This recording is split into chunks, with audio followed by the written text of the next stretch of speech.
தமிழக பாஜக பொறுப்புகளில் இஸ்லாமியர், கிறிஸ்தவர்களுக்கு இடமில்லை என்று ஆதங்கத்துடன் பேசியிருக்கிறார் பாஜக நிர்வாகி அலிஷா அப்துல்லா.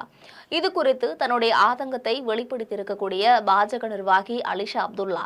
சமீபத்தில் தமிழக பாஜக கட்சியில பொறுப்புகள் மாற்றம் செய்யப்பட்டு 25 பதவிகளுக்கு புதிய நிர்வாகிகள் நியமிக்கப்பட்டதாகவும், மாநில தலைவர் நயினார் நாகேந்திரன் இப்பட்டியலை வெளியிட்டிருந்ததாகவும், அதுல நடிகை குஷ்பு உள்ளிட்ட 14 பேர் மாநில துணைத் தலைவர்களாகவும், கராத்தே தியாகராஜன் உள்ளிட்ட 15 பேர் மாநில செயலாளர்களாகவும் நியமிக்கப்பட்டுள்ளனர் என்றும் தெரிவித்துள்ளார். பாஜக மாநில தலைவர் நயினார் நாகேந்திரனோட மகன் ஸ்ரீ நயினார் பாலாஜிக்கும் நெல்லை வடக்கில் விளையாட்டு மற்றும் திறன் மேம்பாட்டுக்கான பிரிவில் பொறுப்பு வழங்கப்பட்டுள்ளது எனவும், ஆனால் எம்எல்ஏ பதவியை ராஜினாமா செய்து பாஜகவில் இணைந்த விஜயதரணிக்கு எந்த பதவியும் வழங்கவில்லை என்றும், அதேபோல பாஜக நிர்வாகியான அலிஷா அப்துல்லாவிற்கும் எந்த ஒரு பொறுப்பும் வழங்கப்படவில்லை என்பது பாஜகவில் சலசலப்பை ஏற்படுத்தியுள்ளது.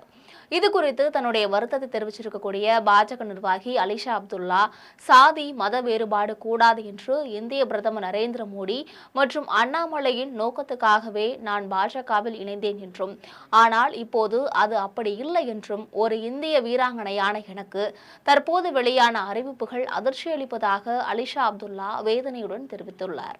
என்னுடைய 3 வருட உழைப்பை குப்பையில் வீசப்பட்டுள்ளதாகவும், கட்சியின் மூத்த நிர்வாகி கேசவ விநாயகத்திடம் என் உழைப்பை முன்வைத்த போது